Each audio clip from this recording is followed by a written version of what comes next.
Pues nada, bienvenidos a este workshop, este webinar en el que vamos a hablar sobre, bueno, un tema recurrente en el mundo del desarrollo, ¿no? Que, sobre todo de la mantenibilidad de los sistemas, que es la actualización de las librerías y las dependencias de un proyecto, ¿vale? Lo que vamos a ver, sí, justo, lo que vamos a ver en el día de hoy, en esta charla, que durará media horita o quizás menos, y así tenemos turno de preguntas, si tenéis cualquier duda, pues es plantear un poco ese problema histórico de la actualización de las librerías, cómo diferenciamos los cambios minor y los major updates, ¿vale? Esas actualizaciones un poco más complejas. Dentro de las minor, cómo han aparecido en el último tiempo esos bots automáticos que suben las versiones a la minor, cómo en el último tiempo con agentes esas minor tienen más sentido que tengan un contexto para que no sea simple un APR en un CICD asociado a todos los proyectos. Y la parte más crucial que son las mayor que pueden ser tanto de una librería común de Java, que es un poco más compleja, que tiene cambios de especificaciones, de cualquier método, hasta cambios de framework que van asociados a cambios también del lenguaje, ¿no? En- Ahora lo veremos más en detalle, ¿no? Pero en el último tiempo con los sistemas de agentes era un problema bastante inabordable en cuanto a tiempo.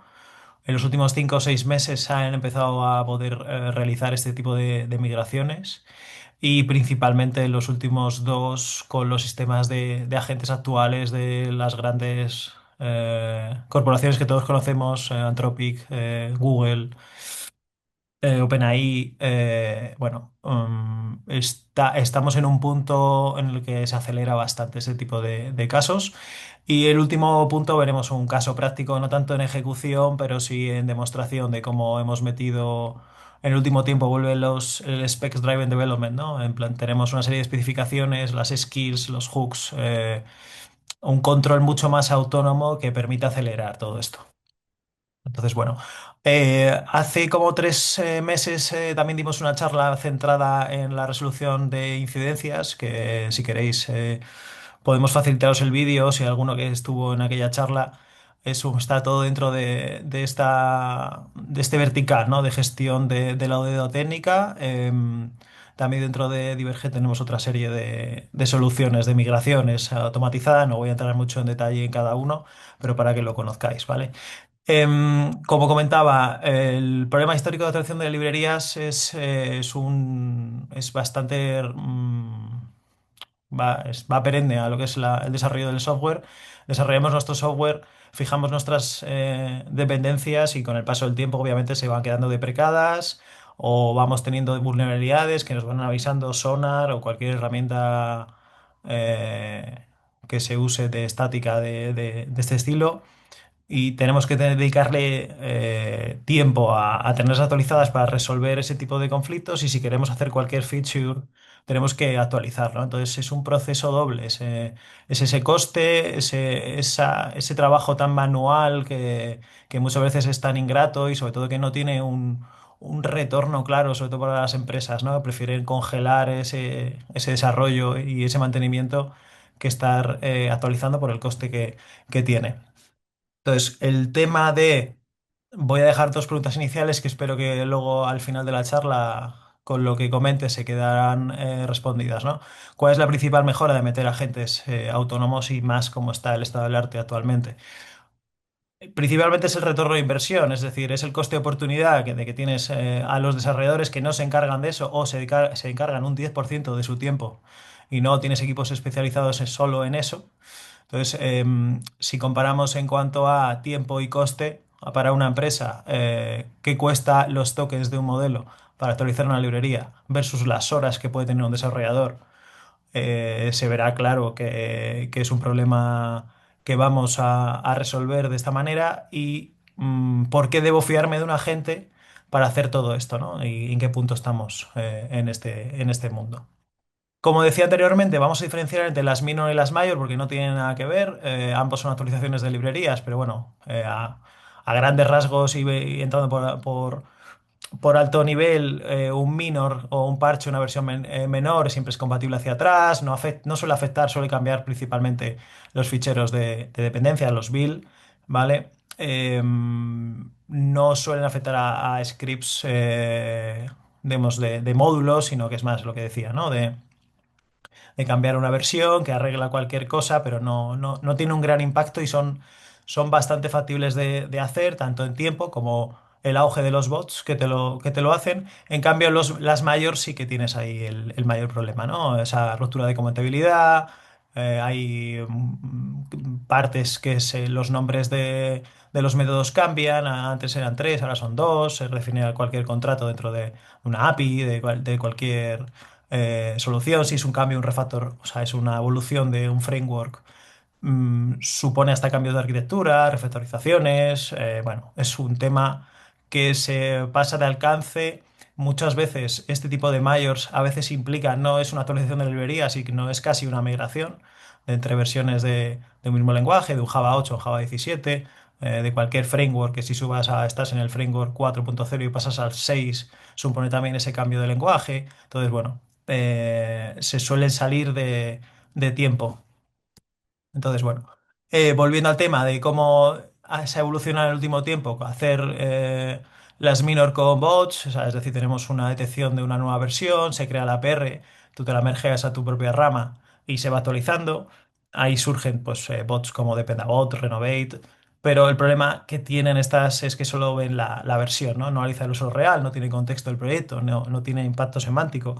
Se quedan un poco limitadas, es una buena herramienta, nadie lo discute, pero se quedan un poco cortas, ¿no? En cambio, cuando tenemos una minor con un sistema de agentes, aunque sea una minor, sí que tiene más contexto y es más reutilizable y más escalable. Entonces aquí ya tenemos la primera parte importante, ¿no? Que es la parte del enriquecimiento de ese contexto. Le podemos añadir los changelogs en tiempo real. Y esto es interesante porque si tú tienes un modelo que está entrenado hasta X tiempo, si sale una nueva versión no lo va a ver, pero en cambio con el poder ahora mismo de los LLMs que tienen esa conexión, ese web search, le puedes conectar algo, una tool o cualquier herramienta en tiempo real que sale una nueva vulnerabilidad y al momento te la puede resolver, ¿vale? Del mismo caso que tienes el chain log con los breaking chains, pues puedes darle el contexto de tu repo, puedes evaluar el impacto y categorizar por módulos. También puedes generar una APR y además tienes un análisis contextual, es decir, te explica cuáles son los cambios. Ahora lo veremos en algún ejemplo práctico, ¿vale? Entonces, básicamente es una decisión que está argumentada. Siguiendo con todo esto y dando una pequeña pincelada, los agentes necesitan contexto, tanto una minor como una mayor. Obviamente la mayor será mucho más compleja, pero vamos, tenemos una serie y es a alto nivel, obviamente, porque no están en el mismo tier un web search que un MCP, pero lo que vengo a decir es, tú puedes tener una herramienta que está conectada a la documentación oficial, a los breaking chains, a los chain clones, puedes conectarla a un MCP de Git de gente que ha resuelto la misma problemática y tienes ese pool de opiniones, de informes, ¿vale? Incluso puedes meterle un grafo de conocimiento, es demás, seguramente se hace sobre ingeniería para una migración, o sea, perdonadme, para una actualización de dependencias, sí tiene sentido una migración, pero puedes meterle lógica de negocio, que posiblemente esa lógica de negocio explique el código. Entonces, si tienes que hacer una mayor o tienes que hacer una refactorización grande o cualquier dependencia importante, es interesante que puedas tener esa conexión. Dijo un grafo de conocimiento, pues lo más alto que puedes llegar a tener de una documentación bien estructurada, pero bueno, podría ser un documento, un Markdown, ahora lo veremos, ¿vale? Entonces, principalmente, ¿qué diferencia entonces a un bot o a un agente? Lo que decía, un bot solo ve versiones y el agente tiene ese contexto, ese nivel semántico que te puede explicar y tiene mucho más profundidad de decisión. Entonces, llegando un poco al tema de los major updates, ¿vale? El principal problema que se ha tenido históricamente, aparte del tiempo, es la complejidad de entregar algo que hace o hacía exactamente lo mismo pero con toda esa capa, ¿no? de estar actualizado. Entonces, bueno, pues como sabéis, afecta a los contratos, a la lógica de negocio. No significa que compile, que esté bien, aunque compile. Entonces, aquí el tema vuelve a ser lo mismo, ¿no? El objetivo es automatizar el criterio arquitectónico, no tanto la ejecución, ¿vale? Comprender los breaking chains, entender la estructura. eh, como se ha visto últimamente, empezar a meter loops de validación, patrones de validación, siempre es interesante, ¿no? Así evitas las alucinaciones. Y esto en el último tiempo es un patrón bastante común, casi en cualquier problema, o cualquier, tanto de documentación de código como actualización de dependencias, como resolución de incidencias, tener un criterio de loop de validación de un sistema de agentes que itera, evalúa y si no cumple los estándares vuelve a iterar, es interesante y persiste la memoria de la primera ejecución. Entonces, en este caso, por ejemplo, usando el ADK de Google, pero podría ser cualquier no vendor logging, es decir, podría ser cualquier, al final la lógica es la misma, aunque sea un LangChain, LangGraph, cualquier sistema que queramos hacer. Este es un ejemplo de que hemos trabajado recientemente en los últimos meses de cómo hicimos una actualización de librerías, es decir, lo que comentaba, tanto las minor como las mayor necesitan obviamente leer qué fichero de dependencias vamos a cambiar, sea un Java, un Node, lo que queramos, o un PyProject, un POML o un Build Gradle, lo que queramos. Ver qué hay ahí, detectar qué se está haciendo, dónde está el código que hay que cambiar, cuál es la relación de interdependencias entre ellos, lo que es los cambios en cascada que son necesarios hasta llegar, ¿no? Toda esa información que podemos recibir de la documentación, los chain logs, los breaking chains, es decir, todo lo que es necesario para poder realizar esos cambios. En este caso nosotros hicimos dos sistemas de iteración. Uno, bueno, tenemos toda la información de los agentes. El tema del contexto es importante. Lo veremos ahora principalmente en la medio demo que tenemos. Pero a veces demasiada información es complejo tanto en tokens como en poder tratar, sobre todo para debuguear dónde está el problema, si tenemos algún problema. Entonces nosotros planteamos pues tener una estrategia de migración, es decir, hazme un resumen de todo lo que sabes, con una estructura, con una plantilla, evalúa el plan y si no funciona y no me convence, no se lo voy a pasar a mi solucionador. Necesito a alguien como que me haga esa parte de gestión de la información y posteriormente, si pasa, pues lo mismo, tenemos otro bucle iterativo que genera el código puede ser una minor o puede ser una mayor, o si es demasiado compleja, como nos pasaba y pasaba casi a todo el mundo, si es una migración de un framework que supone un cambio de lenguaje y una arquitectura, obviamente puede que te quedes corto, pero sí avanzas en esa actualización. Es decir, lo interesante de todo esto es ganar tiempo al desarrollo. No significa que a lo mejor te dé una solución, porque siempre es interesante tener siempre en estos casos, sobre todo cuando el leitmotiv de la charla es no compromete producción es tener a un humano, el human in the loop, ¿no? O sea, esto acaba cuando tú decides. Puedes decirle que sí hasta el final, obviamente no es lo que interesa es tener una PR lista que alguien la revise. La única diferencia, obviamente, tiene que dedicarle tiempo a revisar qué ha hecho el sistema de agentes, pero bueno, si tiene el suficiente seniority y la suficiente experiencia como para ver lo que se ha hecho, tiene el contexto del proyecto y tienes unos test pasados, obviamente, que es lo más importante de todo esto, te haces los cambios y tú tienes un sistema de agentes que además te ejecuta los tests, pues puedes tener un nivel de confianza muy, muy alto. Y en este caso el factor diferencial es ese, o sea, es tener la parte de iteración básicamente para evitar alucinaciones, ¿vale? Luego, obviamente, tienes un reporte, o sea, tienes un informe, tienes una serie de conexiones. Puedes usar un switch de modelos, el modelo que te interese, y aparte de tener tus commits ordenados y tus test pasados y tu informe, pues te da una respuesta que puede ser una tasa de éxito bastante grande, si es un problema fácil o medio, si es algo complejo bajo nuestra experiencia hace 6 meses era más complejo llegar hasta el final y ahora un poco la gracia de los últimos 2, 3 meses, que creo que todo el mundo está más o menos de acuerdo, ha evolucionado tanto el sistema de agentes que estamos mucho más cerca de ese objetivo, de ese end-to-end mucho más rápido para seguir iterando, ¿vale? Entonces, a raíz de todo esto y de la mejora de los modelos y la mejora del sistema de agentes aparece una nueva vieja amiga que es el Speed Driven Development, ¿vale? Eh, antiguamente tiene gracia decir esto porque esto fue hace 5 o 6 meses, pero cada día cambia. Eh, Había que hacer un sistema de agentes que con un sistema de agentes ejecutara un trabajo. Ahora la parte más compleja, más de iterar, que podía ser, oye, no alucines, oye, que intenta patronizar en el sentido de si tengo cuatro o cinco tipos de repos diferentes, intenta buscar un marco común, había que picar código incluso, aun con agentes.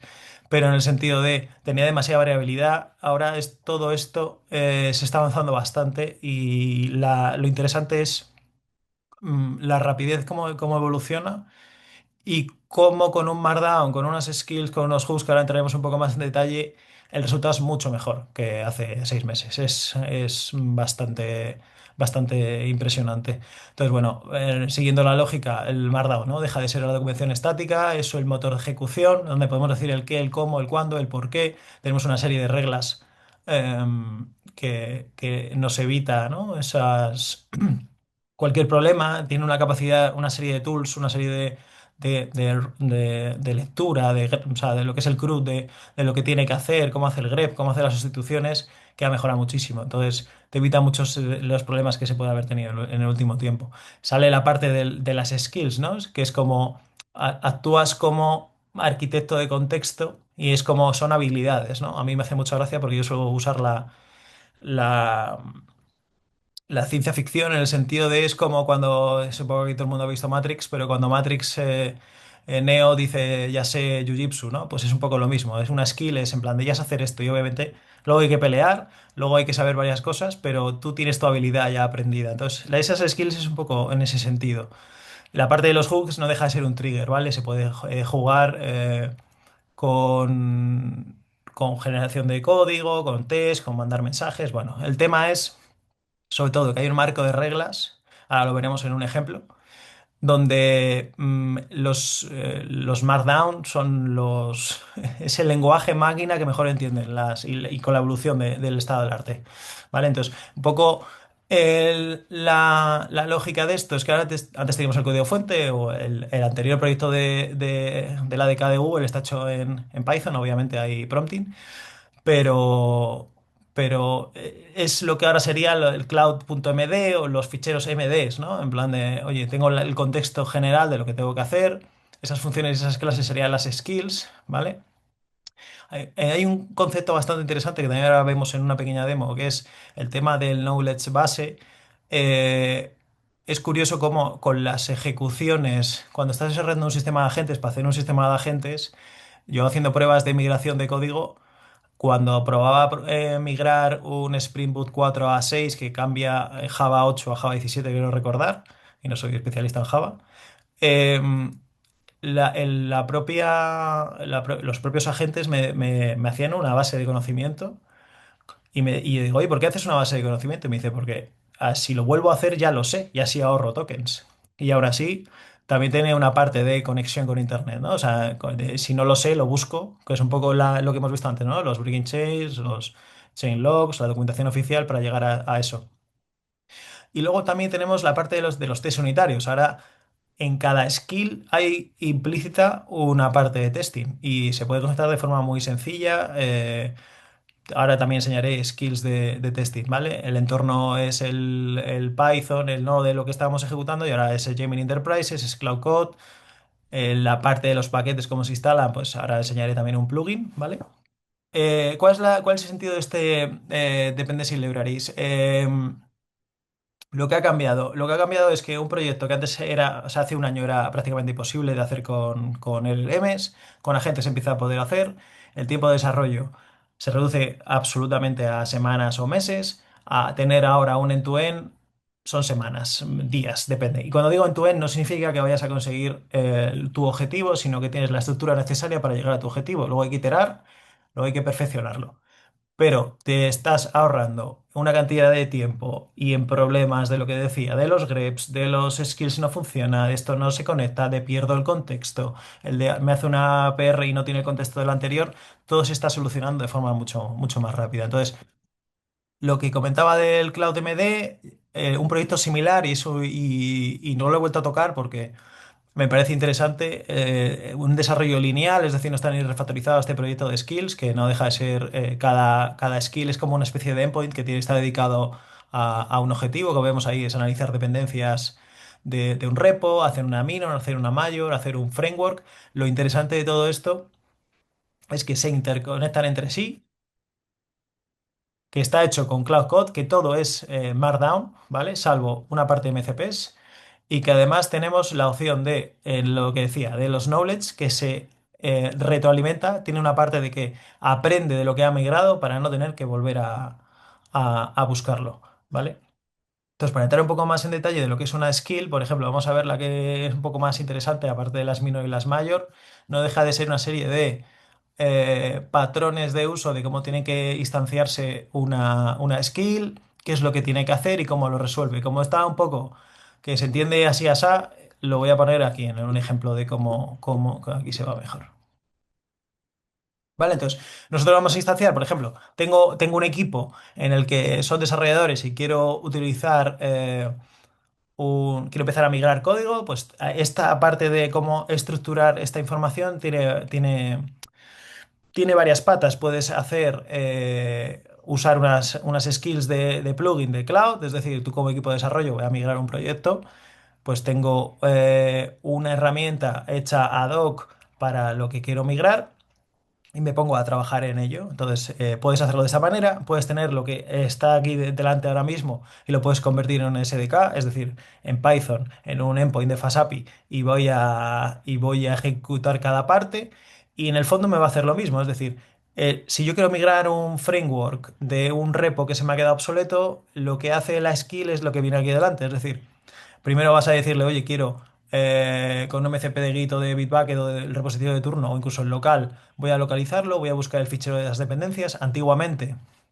y luego decir antiguamente, hace unos meses, si tenías diversidad o paridad de ficheros de repos de Java o de Node, de cualquiera, ¿no? Que tengo un POM, tengo un build Gradle, tengo package.json, tengo un PyProject, tengo requirements. Ahora es básicamente decirle a tu skill, voy a ser compatible con Java, con ta, ta, ta, ta. Entonces él te va a buscar lo que hay que hacer. Va a buscar también el grep del patrón del framework, vas a traer la versión actual del archivo, si el usuario no te lo manda, va a consultar en el registry de la última versión estable, se buscará en Maven o cualquier documentación oficial, ¿vale? Va a resolver el migration path, ¿no? Lee los frameworks, que es lo que decía.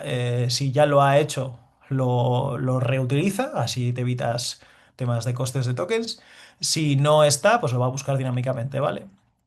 Va a calcular cuántos hoops hace falta, del 2 al 3 al 4 son dos saltos, va a registrar las versiones, va a verificar los prerequisitos, va a hacer la cascada de dependencias, no puedo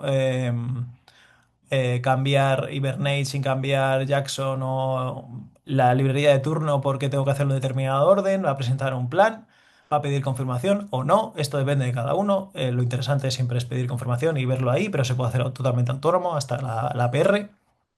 Va a actualizar la versión de Java o de Python. Ahora os enseñaré unos ejemplos, ¿vale? Para que me creáis. Actualiza la versión, ya digo, en cascada. Bueno, lo que viene a ser todos los problemas que te puedes encontrar en una migración se están resolviendo con este sistema de agentes, ¿vale? Ahora mismo esto está hecho en Cloud Code, pero podría ser en...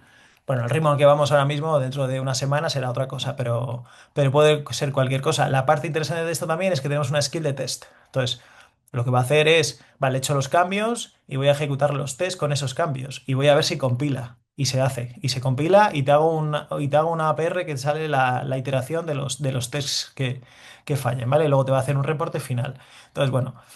El tema es, por no entrar mucho en el este y no alargarme el mundo, que llevo 25 minutos hablando y pensaba que iba a estar 15. El tema es, esto es un ejemplo de una minor de un proyecto entero, ¿vale? Bueno, es lo más sencillito, entre comillas, pero nos está diciendo qué ficheros se han modificado, hemos pasado los tests y esto, como veis, lo ha generado Cloud, o sea, yo no he tocado nada. Obviamente, yo he hecho a lo que me refiero es que no está hardcodeado para que funcione la demo. Y ha hecho los cambios. Otro proyecto, por ejemplo, de dependencias de Python, pues he cambiado todas las versiones de Python de una vez. Y ahí había una especie de Major en Pandas, quiero recordar, que quita el in place y lo hace perfectamente en todos los repos que viene. Y te hace cada PR por separado. Otro ejemplo, por ejemplo, si me deja el control. Perdonad. A ver. A ver. A ver, ¿qué no me ve? Esta, por ejemplo, es una mayor pero una mayor de una librería, no de un framework de Java. Entonces, pues te hace, oye, Maven Artifact cambiado, ha cambiado esto, qué supone los cambios, cómo se ha renombrado, cuáles son los ficheros y además te he pasado los test y no ha fallado ninguno. ¿Vale? Entonces ahora que viene la persona que está dedicada a esto y puede revisarlo, puede ejecutarlo obviamente. Como veis, soy yo mismo y Opus 4.6 y vemos absolutamente todos los cambios que ha supuesto este cambio. ¿Vale? Y el último, un poco la joya de la corona, que viene a ser y que está, falta terminarla, pero un cambio de Spring Boot 2.5.6 a 3.5.3, que supone Java 8 a Java 17, y los cambios que han supuesto, qué commits y qué supone, ¿no? Entonces tenemos dos, uno por tema de las dependencias que se ha hecho. Todavía no he pasado los tests porque me quedé sin tokens, ese es otro de los temas y ahora acabaré con ello, pero cómo ha cambiado absolutamente todo dentro de los cambios, ya digo, es una iteración muy corta, pero el resultado es muy bueno para lo que se cambia, ¿vale? Y volviendo a la presentación y a las dos preguntas iniciales, y por si hace falta dudas, ¿qué supone todo esto, ¿no? En cuanto a costes. ¿Cuánto cuesta en toques actualizar una librería compleja a veces la hora de un desarrollador? Aparte del tiempo y la querencia de cada desarrollador a dedicarse a tareas más tediosas. Bueno, horas, días, ¿vale? Dependiendo de la dificultad. Leer, o sea, hay mucho tiempo invertido en hacer cualquier cosa de esto. ¿Qué supone un agente como IA de Cloud Code? Si usamos un plan Enterprise será menos, porque meteremos más cosas. Si es por API, pues eso, 2 15 dólares, 5 10. Es una cuestión de mirar los tokens. Pero en tiempo y en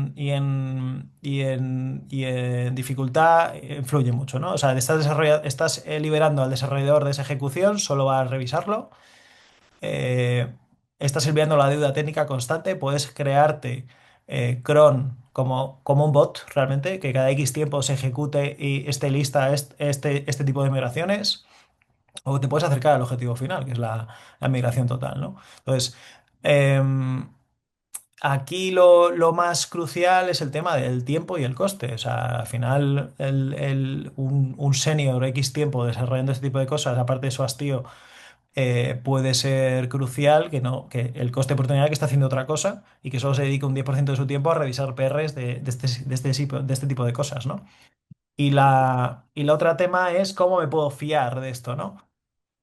El tema es que los modelos de razonamiento que tenemos ahora son muy buenos y además te explican por qué, ¿vale? Lo que he puesto yo en el ejemplo esto de cloud, dentro de la parte de los tests, dentro del flujo, si él cambia, si los agentes cambian todas las versiones de las librerías, creen que lo han hecho bien, pasan los test y falla, iterativamente vuelve al punto anterior y si considera que en vez de la 3.9 tiene que ser la 3.8 porque tiene incompatibilidad y se ha equivocado, lo hace solo.